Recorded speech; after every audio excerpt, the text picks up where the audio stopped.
Good morning students. बच्चों, आप लोग एक पेपर अपना दे चुके हो जो कि काफी अच्छा पेपर हुआ, जैसा मुझे इन्फॉर्मेशन मिली है। अगला पेपर आपका इंग्लिश का आने वाला है जो आप कल देंगे। आई होप उसकी आप लोग प्रिपरेशन कर चुके होंगे, ऑलमोस्ट कर भी ली होगी। अब आज मैं आपको ये एक रिवीजन वीडियो देने जा रहा हूँ साइंस के एग्जाम के लिए, जो आपको 2 मार्च को देना है।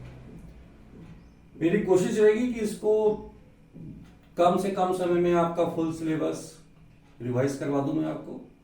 और इन वीडियोस में जो पॉइंट्स, जो टॉपिक्स मैं यहां मेंशन करूंगा, उतने पॉइंट्स तो हर स्टूडेंट्स को पढ़ के ही जाना है, कवर करके जाना है। अगर आप इतने पॉइंट्स, ये टॉपिक्स को कवर कर लेते हैं तो कोई भी आपको अच्छे मार्क्स लाने से रोक नहीं सकता है। कुछ भी कम रह गया, आपने कम किया है, कोई घबराने की बात नहीं है।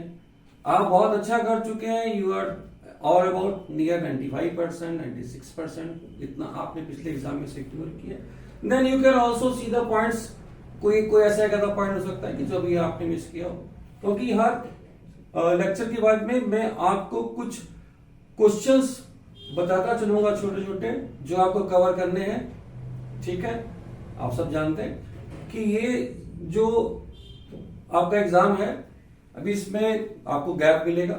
उस गैप की एक प्लानिंग मैं आपको दे देता हूं। उस प्लानिंग के तहत अगर आप काम करेंगे तो आपका काम अच्छे से हो जाएगा, कोई डरने की बात नहीं। बाकी आप सब जानते हैं, आप लोग एक बोलते रहते हैं अक्सर, डर के आगे जीत है। और हम भी कहते हैं कि हंस तू हरदम, खुशी होगा हंसने की बात, मतलब कोई टेंशन नहीं, मत बी नॉर्मल, टाइम मत खराब करिएगा। अब अगर आपने इसको सीरियसली नहीं लिया तो डेफिनेटली इसके कुछ अच्छे रिजल्ट नहीं मिलेंगे। हाँ, अगर आप सीरियस हो गए इन दिनों में, इन चीजों को आपने फॉलो कर लिया, definitely you will successful in the exam. ठीक है, ये मेरा वीडियो मेरे नए चैनल पे आपको देखने को मिलेगा, स्टूडेंट्स फॉर यू। तो इसको इसी चैनल पे आपको मिलेगा, देखिएगा। और तो हमारा जो फर्स्ट मैं डिस्कशन करने जा रहा हूं, रिफ्लेक्शन एंड रिफ्रैक्शन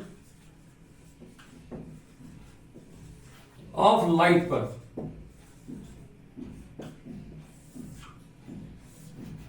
यहां पर हम बात क्या पढ़ रहे हैं, लाइट को पढ़ रहे हैं। लाइट क्या है? इलेक्ट्रोमैग्नेटिक वेव है। ये क्या है? इलेक्ट्रोमैग्नेटिक वेव है।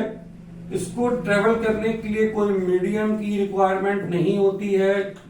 इसकी स्पीड कितनी होती है? 3 लाइट की स्पीड 3 × 10⁸ मीटर पर सेकेंड इसकी स्पीड होती है।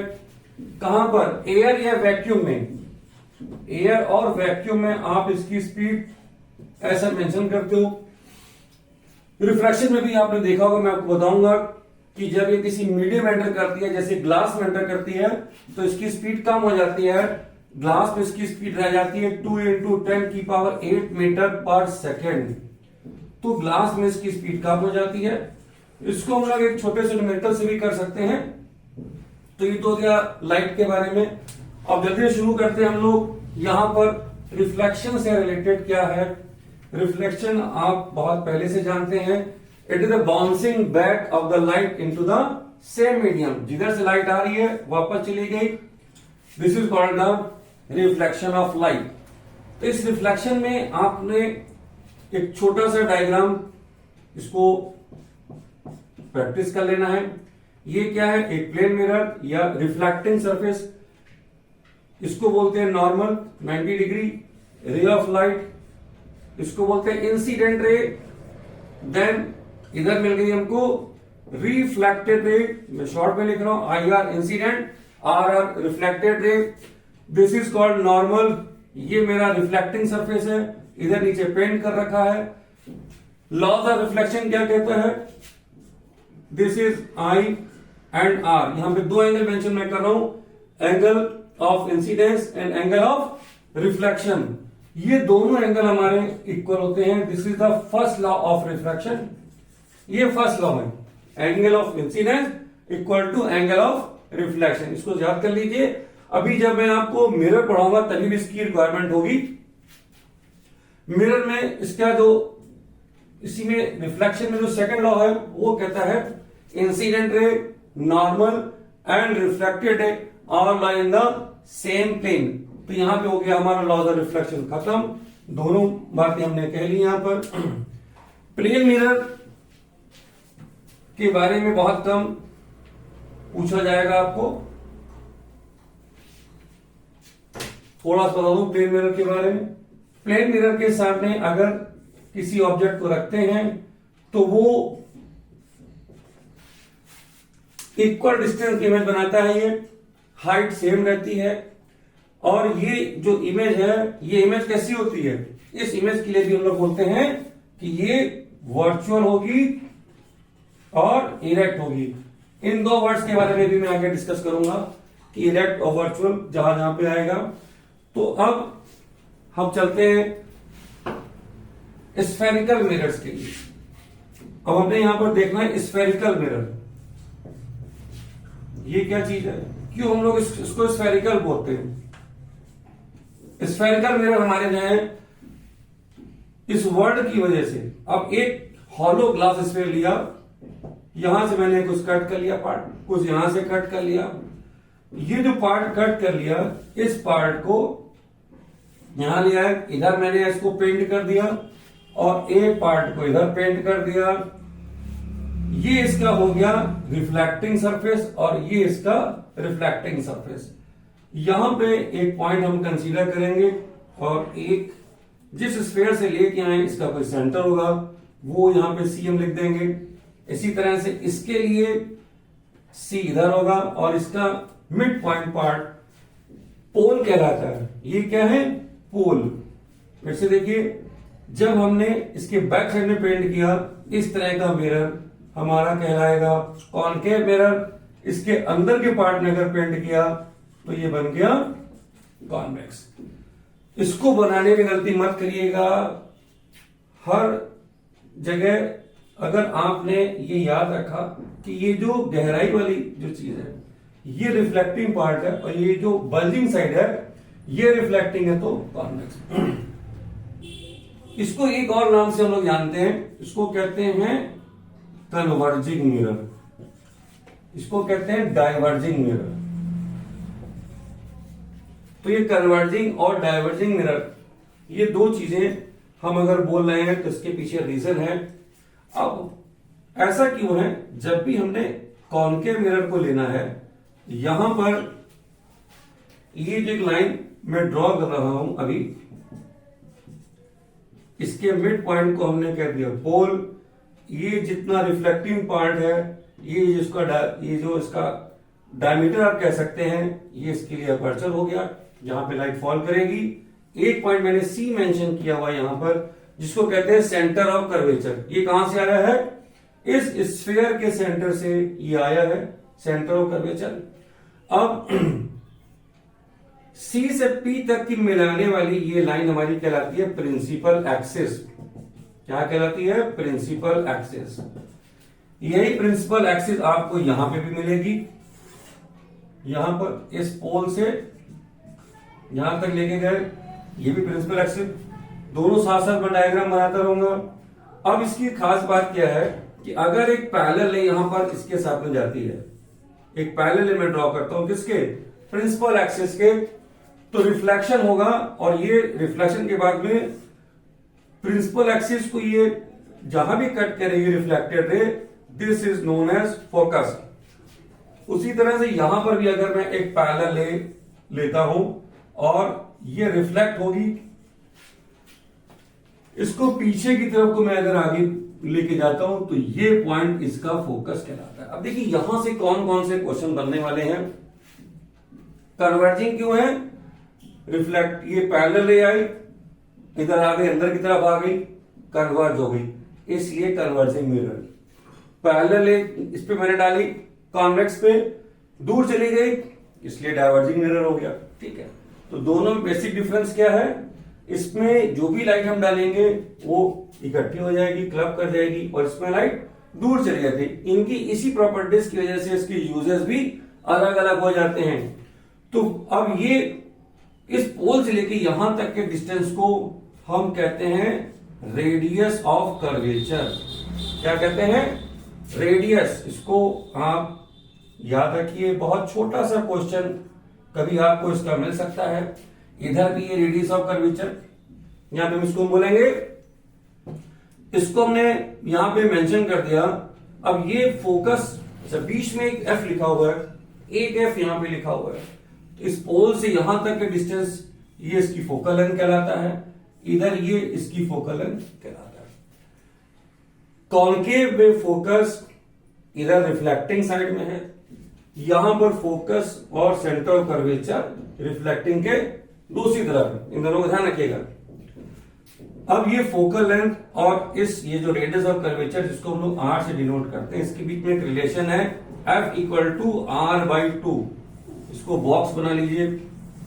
देखिए जैसे मैंने यहाँ पे ये एक रिलेशन लिख के बॉक्स बना दिया, तो आप भी अपने एग्जाम में जब कंक्लूडिंग स्टेटमेंट पे आ रहे हैं, आंसर पे आ रहे हैं, तो इस तरह से एक बॉक्स बना देंगे। ये देखने में अच्छा लगता है और पता लगता है कि हाँ भाई आपने यहाँ पर आंसर को कंक्लूड कर दिया है। अब इसके साथ में कुछ और छोटी चीज जान लेते हैं। ये जो लाइट रिफ्लेक्ट होकर इधर आ रही है, तो अगर फोकस को मुझे डिफाइन करना है, यहां पर क्या है, इसके लिए फोकस क्या है, इसके लिए फोकस क्या है, फोकस क्या है, when a ray parallel to the principal axis falls on the concave mirror after the reflection it passes through a point on the principal axis। जहां पर ये पास करेगी, इसको इंटरसेक्ट करेगी, ये पॉइंट कराएगा फोकस। इसी तरह से यहां पर भी है, रिफ्लेक्ट हुई, it appears to be coming from the focus, तो जिस पॉइंट से आपको लग रही है इसको फोकस। अब अभी मैंने आपको लॉज ऑफ रिफ्लेक्शन पढ़ाए थे, तो याद रखिए ये स्फेरिकल मिरर्स में भी लॉज ऑफ रिफ्लेक्शन एप्लीकेबल होते हैं। कैसे, देखिए इस पॉइंट सी को, ये मेरा है पॉइंट ऑफ इंसिडेंस, इसको मैं यहां पर कह देता हूं ए, सपोज करिए, ये भी मेरा पॉइंट ऑफ इंसिडेंस, इसको कह देता हूं ए। इसको यहां से ज्वाइन कर दिया हमने, यहां पर ये जो है, इसको ज्वाइन करने के बाद में ये जो हमने इसकी जो ज्वाइनिंग करी है, इधर भी हम ज्वाइन कर सकते हैं इसको। तो लॉज ऑफ रिफ्लेक्शन ने कहा था इंसिडेंस रे और नॉर्मल, तो यहां नॉर्मल कौन है, सेंटर ऑफ कर्वेचर को पॉइंट ऑफ इंसिडेंस से मिलाने वाली लाइन हमेशा नॉर्मल होती है, यहां पर भी और इधर भी, तो ये हो गया नॉर्मल। तो ये नॉर्मल है और ये क्या है, मेरी इंसिडेंट रे है, भले वो स्फेरिकल मिरर में फॉल कर रही है, तो ये एंगल मेरा कितना हो गया, आई। तो इसके बाद में इधर भी ये जो एंगल होगा मेरा, ये हमारा क्या है, एंगल ऑफ रिफ्लेक्शन, तो ये आई और ये आर, तो ये हो गया हमारा लॉज ऑफ रिफ्लेक्शन से दोनों एंगल इक्वल हो जाते हैं। अब सपोज करिए एक डायग्राम फॉर्म में आपको क्वेश्चन मिल जाता है एग्जाम में, और वो डायग्राम कहता है कि भाई ये बताओ, ये फोकस और ये रे यहां से इधर से जा रही है, और ये एंगल हमने दे दिया 30, चलिए 30 डिग्री कर दिया, तो ये एंगल हमारा कितना होगा। तो आप जानते हैं कि लॉज ऑफ रिफ्लेक्शन यहां पे अप्लाई होते हैं, तो इसलिए दोनों एंगल इक्वल हो जाएंगे। तो again remember it, spherical mirrors में भी लॉज ऑफ रिफ्लेक्शन एप्लीकेबल होते हैं। और दूसरा, यहां पर जो फोकल लेंथ है रेडियस ऑफ कर्वेचर की हाफ होती है, ठीक है, इसको याद रखिएगा इस फार्मूले को। अगर ये 20 तो फोकल लेंथ 10। अब आइए इसकी बात में चलते हैं हम लोग, इससे रिलेटेड कुछ और चीजें, जैसे इसके यूजेस क्या होते हैं पहले उसको जान लेंगे। कॉन्वेक्स मिरर के यूज क्या है, कॉन्केव के यूज क्या है। अब क्योंकि जो हमारा कॉन्केव मिरर है वो क्या कर रहा है, लाइट को इकट्ठा कर रहा है ना, तो इसका बहुत अच्छा यूज कहां होता है, सोलर कुकर में, वहां पे यूज कर सकते हैं, क्योंकि लाइट को वहां पे क्या करना है, हमें कन्वर्ट करना है, इकट्ठा करना है, हीट ज्यादा चाहिए वहां पर। तो यूजेस की अगर बात करें, तो यूजेस हमने अगर यहां पे देखने हैं, तो कॉन्वेक्स की अगर हम बात करें, तो कॉन्वेक्स में यूजेस में कहां पे यूज कर रहे हैं हम लोग, टॉर्च में यूज कर रहे हैं, हम लोग हेडलाइट में इसको यूज कर रहे हैं, ठीक है। और मैंने आपको बताया सोलर कुकर में भी इसको यूज कर रहे हैं, या सोलर कुकर में। और अब आता है, सॉरी ये कॉन्केव था ये पहले। कॉन्वेक्स में क्या है, फिर से देखिए, कॉन्केव में क्या है, हेडलाइट, सोलर कुकर और टॉर्च में। कॉन्वेक्स का यूज हम लोग क्या करते हैं, रियर व्यू मिरर में, रियर व्यू मिरर में इसका यूज करते हैं। और स्ट्रीट लाइट में भी इसका यूज होता है। तो कॉन्वेक्स मिरर का यूज करना रियर में, इसका रीजन ये है कि बेटर फील्ड ऑफ व्यू मिल जाता है, ज्यादा एरिया कवर करता है। कौन? Convex mirror. तो पहला रीजन क्या है, या लार्ज लिख लेते हैं, लार्ज फील्ड ऑफ व्यू। दूसरा रीजन क्या है, इमेज कैसी मिलेगी, इरेक्ट मिलेगी। इरेक्ट मतलब स्ट्रेट मिलेगी। तो ये दो खास बातें हैं। भले स्मॉल मिलती है क्योंकि जो भी हमें ट्रैफिक दिखाई देगा वो सीधा दिखाई देगा और ज्यादा एरिया को कवर करेगा। इस स्पेशलिटी की वजह से इसको एडवांटेज मिलता है प्लेन मिरर और कॉनकेव मिरर के ऊपर। इसी तरह स्ट्रीट लाइट में जो लाइट है वहां पे एक रिफ्लेक्टर की तरह यूज करते हैं इसको बल्ब के साथ में, तो रोड पे ज्यादा लाइट स्प्रेड आउट हो जाती है। तो ये यूजर भी पढ़ लीजिए। अब अगर इसका रिवर्स क्वेश्चन मैंने जैसे कहा कि mirror is used as a rear view mirror, अब वो नाम नहीं बता रहा आपको, वो नाम नहीं बता रहा है। तो अब आपको उल्टा याद रखना है कि वो मिरर मेरा कौन सा होता है, कॉन्वेक्स मिरर। अब हम कह रहे हैं कि एक ऐसा मिरर जो टॉर्च में यूज होता है या हेडलाइट में यूज होता है, उसके ऊपर कुछ भी क्वेश्चन अगर बनाता है तो आपको फिर खुद समझ लेना चाहिए कि वो कॉनकेव मिरर है। तो यहां पे यूजर्स की बात हो गई। अब आगे चलते हैं हम इसमें। The most important part of this chapter, images. Mirror images कैसे बनाते हैं, उसमें कुछ 2-3 इमेज ऐसी हैं जो हर एग्जामिनर की, टीचर की बड़ी फेवरेट इमेजेस हैं। और उन इमेजेस को बनाने के पहले जल्दी से देख लेते हैं कि कुछ रूल्स हैं इमेज बनाने के लिए, इमेज फॉर्मेशन के लिए। क्या कहते हैं वो रूल्स? पहला रूल तो यह है कि एक मिरर लिया, एक रूल आप मैं पहले बता ही चुका हूं, वही रूल, इसका रूल नंबर 1 है कि पैरेलल हमेशा फोकस होके जाती है। एरो बनाना नहीं भूलेंगे। ये P था, इधर C है। और अगर एक दूसरा क्या कहते हैं यहां पे केस हम देखना चाहेंगे कि अगर कोई ये रे फोकस होके अगर पास हो रही है, ये फोकस है, it becomes parallel to the principal axis. इसी का रिवर्स केस है, पैरेलल हो गई यहां पर। फिर इसके बाद में एक केस और देखते हैं, जो रेज हमारी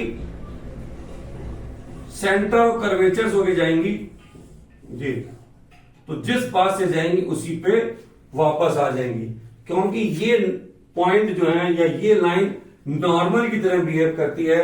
इस चीज को आपने प्लेन मिरर में भी देखा होगा कि प्लेन मिरर में अगर कोई रे ट्रेवल करती है along the direction of normal तो वापस अपने उसी पाथ की तरफ आ जाती है। It retraces its own path, उधर फिर वापस आ जाती है। तो यहां पर भी ये इस तरह से वापस आ गई। और एक और यहां पर हम लोग इसको ले लेते हैं कि अगर ये पोल पे क्या कहते हैं हिट करती है ये रे, तब भी इसको हम ऐसे बना सकते हैं, दोनों एंगल इसके इक्वल हो जाते हैं। तो ये सारे रूल्स, इसी तरह के रूल्स हम कॉन्वेक्स में भी इसको कंसीडर कर लेते हैं। कॉन्वेक्स भी हमारा जो है वो सेम इन रूल्स को फॉलो करता है। कॉन्वेक्स में क्या है, पहला इधर गया और ये वापस चला गया, ठीक है। फिर अगर आपने रे डाली किधर, फोकस की तरफ, ये है पोल, फोकस की तरह ही, दिस रे is directing toward the focus. अब देखिए ये जो रूल है, दिस रूल आपको ये एज ए क्वेश्चन एग्जाम में आ सकता है। इतना डायग्राम छोड़ दिया, क्वेश्चन दे दिया आपको मैंने 2 मार्क्स में और कह दिया डायग्राम को कंप्लीट करिए, ठीक है। अब है तो ये रूल, आपसे रूल डायरेक्टली कोई नहीं पूछेगा, ना ही कोई आपसे डेफिनेशन पूछने वाला है। उन सब का कहीं ना कोई एप्लीकेशन ही आपसे आएगा। तो ये अब आपको पता है कि जो रे डायरेक्ट होती है फोकस की तरफ को, ये पैरेलल हो जाती है प्रिंसिपल एक्सिस की तरफ। तो आपको जब ये डायग्राम अच्छा, अब आपको खाली इतना नहीं लिखना कि आपने लिख दिया ग्रे पैरेलल हो गई। You make the diagram like this, बनाइए साफ से, एरो शो करिए, इसको मेंशन कर दिए कि ये प्रिंसिपल एक्सिस है। मैंने इसके पहले भी आपको बताया है एक वीडियो में कि कॉपी को अच्छे ढंग से कैसे लिखना है। फिर बता देता हूं, अगर आपको मार्क्स पूरे लेने हैं, अपनी एक अच्छी इमेज क्रिएट करते चलना है अपनी कॉपी में, तो क्वेश्चन की प्रेजेंटेशन अच्छी होनी चाहिए। यहां पे आपने इसको कॉपी किया, पैरेलल किया, दिखा दिया प्रिंसिपल एक्सिस, पोल फोकस, आपको अच्छे से पता सब चीजों के बारे में, तो यही रूल बन गया आपका एक क्वेश्चन, ठीक है। और अगर सेंटर ऑफ कर्वेचर की तरफ को कोई रे जा रही है इधर, तो ये क्या हो जाएगा, वापस उधर ही चली जाएगी जिधर से आई थी, क्योंकि ये यहां पर नॉर्मल की तरफ को बिहेव कर रहा है, इसका फोकस यहां तक, ये इसकी पेंटिंग साइड। चौथा वाला पॉइंट यहां पर भी इधर आएगी तो वापस चली जाएगी, इक्वल एंगल। चलिए रूल्स आप जान गए। कॉनकेव मिरर के 6 केसेस हैं इमेज फॉर्मेशन के, सबने पढ़े होंगे, हर बुक में इसके बारे में डिटेल में गिवन है। इसके 6 केसेस हैं। 6 केसेस में जब भी आप इसको याद करेंगे तो 3 चीजें आपको हमेशा याद कर लेनी है। इमेज जो फॉर्म करेगी उसका नेचर क्या है, उसका साइज क्या है, ठीक है, और उसकी पोजीशन क्या है। 6 के 6 केसेस कॉन्वेक्स के, और सॉरी उसके कॉनकेव के, और एक जो आपका कॉन्वेक्स है, उन सब के बारे में 3 चीजें आपको याद होनी चाहिए। प्रैक्टिस कर चुके हैं, याद कर चुके हैं, बहुत अच्छी बात है। अगर अभी भी आपने इसको कंप्लीट नहीं किया तो इसको जरूर कंप्लीट कर लीजिएगा, क्योंकि बहुत से क्वेश्चन इवन न्यूमेरिकल तक इस पे बन सकते हैं। देखिए कैसे बनेंगे। पहला केस, इंफिनिटी पे ऑब्जेक्ट रखा हुआ है, कॉनकेव के लिए मैं समझा रहा हूं आपको, ये इधर रखा, तो इनफाइनाइट पे अगर ऑब्जेक्ट रखा होता है तो हम कहते हैं कि उसकी इमेज फोकस पे बन जाती है, ठीक है। अब इससे रिलेटेड देखिए, ये जो है, जो फर्स्ट केस है, ये हमको एक छोटा सा न्यूमेरिकल भी दे जाता है। इसकी एक्टिविटी भी आपको एनसीईआरटी में दिख जाएगी कि अब सन रेज आ रही है, हमने एक मिरर उधर किया, रिफ्लेक्टेड लाइट को हमने एक पीस ऑफ पेपर के सामने कर दिया, तो देखा पीस ऑफ पेपर बर्न करने लगा। अब पहला क्वेश्चन, ये जो मिरर मैंने यूज किया था इसके लिए, उस मिरर का नाम बताइए। तो पहला आंसर हो गया, this mirror is concave mirror, ठीक है, ये इसमें मिरर यूज हुआ है कॉनकेव मिरर। अब दूसरा क्वेश्चन, इस मिरर की फोकल लेंथ कितनी हो सकती है। तो आपने जहां पीस ऑफ पेपर रखा है वहां से इस मिरर का जो डिस्टेंस है वो हमको बता देगा फोकल लेंथ। अगर ये 10 सेंटीमीटर का डिस्टेंस है तो देखिए ये आपने करा क्या था, इमेज फॉर्मेशन हम पढ़ रहे हैं कॉनकेव मिरर की, न्यूमेरिकल आ गया इसका छोटा सा, ठीक है। तो ध्यान रखेंगे इस चीज का, जो चीज इंफिनिटी पे है, बहुत दूर है, उसकी इमेज कॉनकेव मिरर में हमेशा कहां बनती है, फोकस से बनती है। ये इमेज कैसी होगी, रियल होगी, इन्वर्टेड होगी, और बहुत ही स्मॉल साइज में हमको मिलने वाली है, और मिलती कहां है, फोकस पे। तो ये जो मैं लिख रहा हूं यहां पर, हर बुक में आपको इसकी टेबल मिलेगी, उसको याद कर डालिए, बहुत जरूरी है। सेकंड केस इसका क्या है, सेकंड केस इसका है कि ऑब्जेक्ट अब कहां आ गया, बियॉन्ड सी आ गया। बियॉन्ड सी आ गया तो इसकी इमेज क्या बनेगी, बिटवीन एफ एंड सी। ये आपको उसकी प्रैक्टिस करनी, याद रखिएगा। अब जो तीसरा केस है, ये भी बड़ा इंपॉर्टेंट केस है, बहुत फेवरेट केस है टीचर्स का। ऑब्जेक्ट रखा हुआ है सी पे, तो इसकी ऑब्जेक्ट सी पे रखा हुआ है तो इसकी इमेज भी सी के नीचे बन जाती है। यहां पर फोकस ये था, रिफ्लेक्ट होकर लाइट इधर आ गई, ठीक है।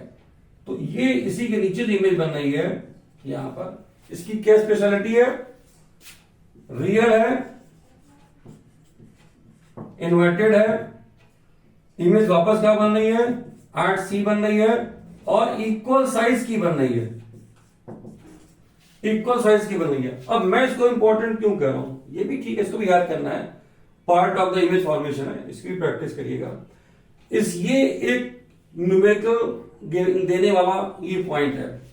यहां पर आपको क्या बोलते हैं, क्वेश्चन मिलेगा, Rohit has placed a pin in front of a spherical mirror, he get the image at the same point where is putting the pin. अब इतना बोल दिया, डिस्टेंस बता दिया, ये डिस्टेंस यहां पर 30 सेंटीमीटर है। तो अब वो कह रहा है कि बताइए मिरर कौन सा है, पहला क्वेश्चन।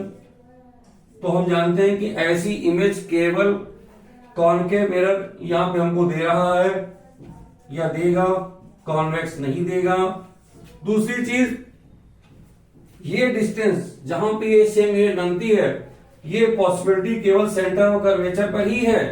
तो इसका मतलब ये डिस्टेंस हमारा कितना है, 30। ये क्या है, R है। तो हमसे कह रहा है बताइए फोकस कितना है। तो फोकस हम जानते हैं रेडियस ऑफ कर्वेचर का हाफ होता है, तो इट बिकम्स 15 सेंटीमीटर। 15 सेंटीमीटर हो गई है। तो तीनों चीजें, अच्छा अब ये क्वेश्चन आपको एमसीक्यू में भी मिल सकता है। ये तो नॉर्मल क्वेश्चन आएगा 2 मार्क्स में, सब कुछ पूछ लिया उसने आपसे। अगर एमसीक्यू में आएगा तो कहेगा what is the focal length of this mirror, तो आपको दे दिया 15, 30, 45, 60, 4 ऑप्शन दे दिए और आपको टिक करना है। ओके, तो ये इमेज फॉर्मेशन से रिलेटेड ये पार्ट है, इसको देख लीजिएगा, नोट कर लीजिएगा। इसको आगे चलते हैं। तो ये भी एक अच्छा केस था। फिर एक केस और क्या करते हैं, जो आता है कि अगर ऑब्जेक्ट F और C के बीच में आता है तो इसकी इमेज क्या बनती है, ये चली जाएगी इधर, बियॉन्ड C चली जाएगी। इसमें रूल्स अब आप जान गए हैं, तो इधर से इसको लेके आएंगे और इधर, और इमेज बन गई। फिर इसके बाद में हमने इसको रख दिया फोकस पे, तो फोकस वाली रेज हमारी जो है ये जाके ये इसकी इमेज क्या बन गई, इन्फिनिटी इमेज बन जाएगी। ठीक है। लास्ट केस इसका बड़ा इंपॉर्टेंट है, लास्ट केस इसका बहुत इंपॉर्टेंट है। लास्ट केस में क्या है आपके पास में, यहां पे मिरर है हमारे पास में, ये इस मिरर में हमने ऑब्जेक्ट रखा पोल और फोकस के बीच में, पोल और फोकस के बीच में। तो रे ऑफ लाइट क्या कहते हैं हमारी जो है, अगर हम यहां से इसको डालते हैं, ये रिफ्लेक्ट होके जा रही है नीचे, ठीक है। और एक रे ऑफ लाइट हमारी ये है जो है सी से अगर चलती है, इसको मिला दीजिए ऐसे,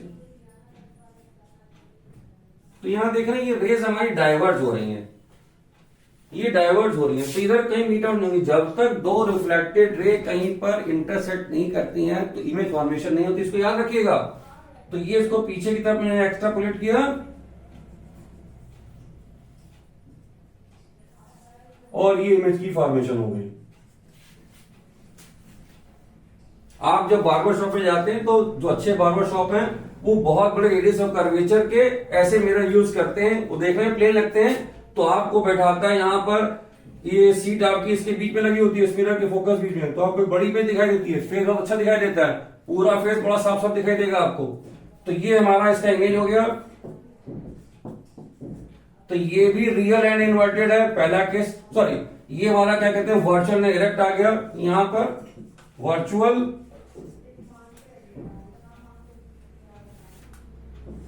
ये एक स्पेशल केस मैंने बताया था आएगा, लास्ट केस है।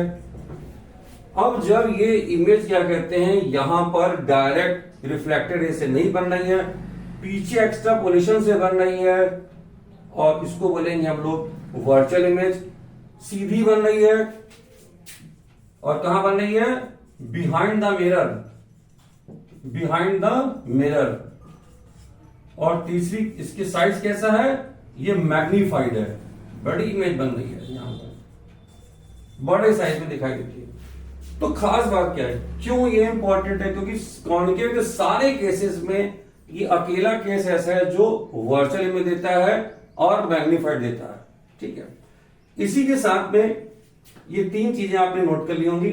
मैं अब आपको एक कॉन्वेक्स की डायग्राम देना चाहता हूं इसी के साथ में। कॉन्वेक्स का एक ही केस काफी है, बाकी उसके भी इन्फिनिटी की जो इमेज है फोकस में आ जाती है। जो इंपॉर्टेंट वाला पार्ट क्या है, तो ये दोनों पॉइंट टीचर्स की मैंने आपको अभी बताया कि ये इमेजेस बड़ी फेवरेट हैं। इसका फोकस किधर है? यहां पर। इसका सेंटर कर्वेचर कहां पर है? इधर पीछे की तरफ में। तो अकेला केस है, ये कॉन्वेक्स था। कॉन्वेक्स में पेंट अंदर, रिफ्लेक्टिंग सरफेस बाहर। इसको थोड़ा साफ कर लेते हैं, स्पेस बना लेते हैं। यहां पे मैंने ऑब्जेक्ट को रखा इस जगह पर, इसके सामने एक रह गई पैरेलल इधर। हमने रूल नंबर 1 में पढ़ा था, पैरेलल क्या करती है? ऐसा लगता है कि फोकस होके आ रही है, इधर आ गई है। एक रे हम लेके जाएंगे किधर? सी की तरफ को। इसको डार्क कर लेंगे और क्योंकि सी से जो रे सी की तरफ को डायरेक्ट होती है, वापस उसी पाथ पर चली जाती है।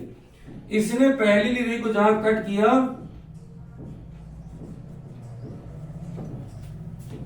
ये इमेज हमें मिल गई। अब देखिए दोनों केस, अच्छा यहां पर इमेज कैसी बन रही है? ये इमेज भी मेरी कैसी है? वर्चुअल है, वर्चुअल एंड इरेक्ट है। ये वाली भी इमेज कहां बन रही है? ये भी बिहाइंड बन रही है, लेकिन डिमिनिश्ड है, छोटी है, छोटी इमेज बनी है ये। ठीक है, तो दोनों केसेस में हमें वर्चुअल इमेज मिल रही है, यहां मैग्नीफाइड है और यहां पे छोटी है। तो अगर कोई ऐसा क्वेश्चन आ जाए, ये दोनों डायग्राम ही आपको बना के दे दें और यहां पर दिखाएं हम बड़ी इमेज सीधी, यहां दिखाएं छोटी। अब मैं आपसे को डिस्टिंग्विश करिए कौन सा कॉनकेव कौन सा कॉन्वेक्स, तो पहचान लीजिएगा कि यहां पर अगर बड़ी इमेज बन गई है तो ये डेफिनेटली कॉनकेव और छोटी बनी है तो कॉन्वेक्स। ऐसा एक डायग्राम, तो ये समझ गए। यहां पर हमारा कैसा था? ये भी वर्चुअल था, मैं आपको बता चुका हूं। इरेक्ट था पहला पॉइंट, दूसरा बिहाइंड द मिरर बता चुका हूं, और मेन बात मैग्नीफाइड। ठीक है, अब मैं सबको साफ कर देता हूं, ये सब साफ कर दिया मैंने। ठीक है, एक कंपैरेटिव स्टडी कर लेते हैं दोनों की।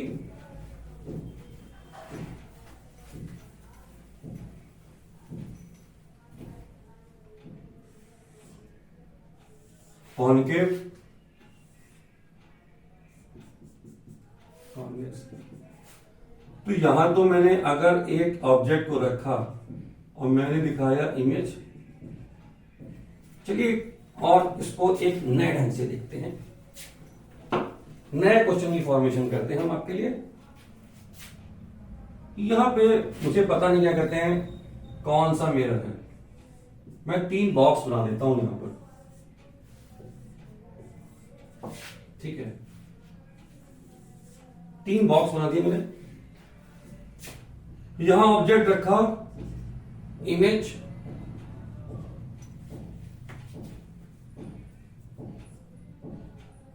बन गई। दूसरा केस, एक ऑब्जेक्ट मैंने यहां रखा, इसकी इमेज यहां बन गई। एक ऑब्जेक्ट मैंने यहां रखा, इसकी इमेज ये बन गई।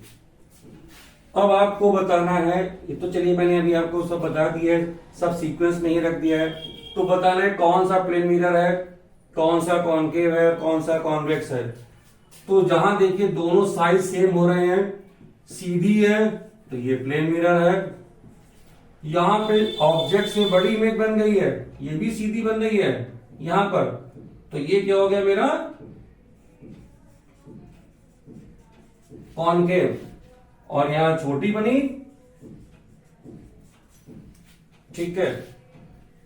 अभी एक वर्ड हम लोग सीखेंगे, मैग्निफिकेशन।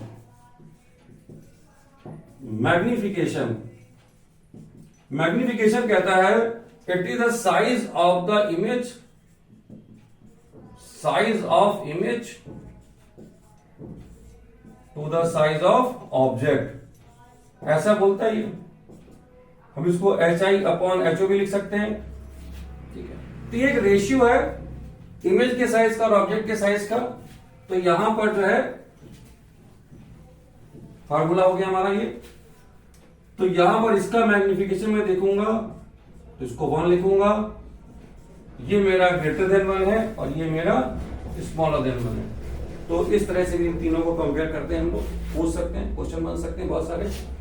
अब इस मिरर को आप देख चुके हैं। मिरर के बाद में हम आ जाते हैं मिरर फॉर्मूला, जो कि न्यूमेरिकल से रिलेटेड है। उसके साथ में साइन कन्वेंशन मुझे सीखना होगा। तो करने के लिए साइन कन्वेंशन क्या कहता है, आप मिरर को ऐसे रख दीजिए, ये एक्स एक्सिस, ये वाई एक्सिस, ये वाई डैश एक्सिस। अगर ऑब्जेक्ट यहां इसके सामने रखा हुआ है, हम साथ में यहां पर कॉन्वेक्स को भी ले लें, रूल्स दोनों के लिए सेम ही है। फोकस इसका यहां पर है, इसका फोकस यहां पर है, ऑब्जेक्ट यहां पे रखा हुआ है। देखिए, पोल से सारे डिस्टेंसेस पोल से मेजर किए जाते हैं यहां पर मिरर में, चाहे इधर या उधर, ठीक है। जो डिस्टेंस इधर मेजर करेंगे वो निगेटिव, जो इधर मेजर करेंगे वो पॉजिटिव। सेम रूल इसके लिए, इधर नेगेटिव और इधर पॉजिटिव। ऊपर जितने डिस्टेंस यहां जाएंगे वो सब पॉजिटिव जाएंगे, जितने नीचे जाएंगे वो नेगेटिव। ऑब्जेक्ट की लेंथ ऊपर है तो पॉजिटिव। पहली चीज U, ये क्या है, ऑब्जेक्ट डिस्टेंस। कहां से, पोल से। अब ये ऑब्जेक्ट इधर रखा है तो ये नेगेटिव होगा। दोनों के केस में, दोनों इधर रखें, चाहे कॉन्वेक्स हो या कॉनकेव हो, दोनों के केस में ये डिस्टेंस हमारा नेगेटिव रहेगा। फिर आता है फोकल लेंथ। फोकल लेंथ हमारी यहां पर किधर है, लेफ्ट साइड में है। इसको ये क्या हमारी फोकल लेंथ, तो फोकल लेंथ हमारी क्या हो जाएगी, नेगेटिव।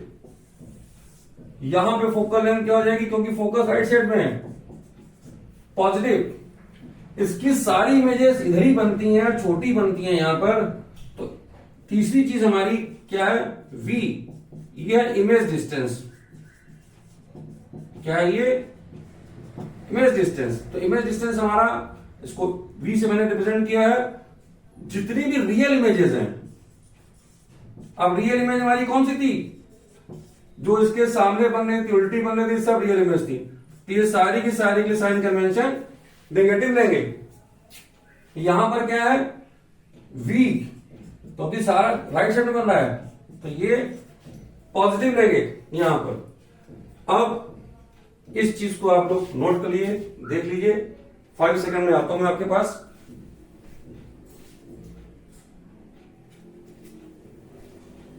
ओके,